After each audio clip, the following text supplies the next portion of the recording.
Lord movement. Kingdom of Jesus Christ. Mahal ko yan. Siyempre mahal ko rin po ang iba pang sekta ng ating religious community. Ito ay gabi ng pagguhit ng kasaysayan at paghatol ng sambayan ng Pilipinas. At nais natin marinig ang kanina pa kinikimpik sa damdamin ng taong bayan. Ito ang panawagan sagot sa mga magnanakaw at mandarambong sa kaban ng bayan at natukoy na ang punong kriminal na salarin na may pananagutan kung kaya tumatagundong ang boses ng bayan. Marcos resign! Marcos resign! Marcos resign! Marcos resign! Marcos resign! Marcos resign! Kunan! Marcos resign! Palayasin, ikulong! Ikulong na yan! Marcos resign!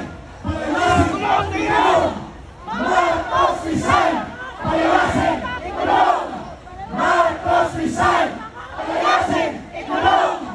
Sana narinig ng ating mga kaibigan at minamahal na Armed Forces of the Philippines.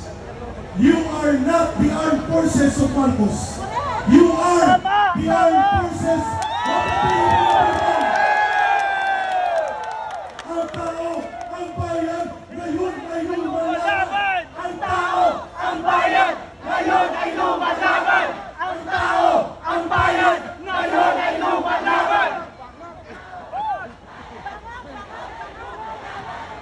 At ang paborito ng lahat para marinig ni Marcos at alam ito ni Giselle.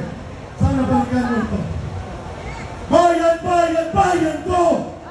Bayan, bayan ko! Di patapos ang laban mo! Di patapos ang laban mo! Gobyernong magnanakaw! Gobyernong magnanakaw! Labanan mo, itakwil mo! Labanan mo, itakwil mo! One more time with feelings. Bayan, bayan, bayan ko! Bayan, bayan, bayan ko! Di patapos ang laban mo! Di patapos ang laban mo! Gobyernong magnanakaw! Gobyernong magnanakaw! Labanan mo, hukban mo! Labanan mo, hukban mo! Ayun. Tapos na po ang maliligayang araw ng gobyerno ni Marcos. This is now only a matter of days or a matter of several weeks. Yes!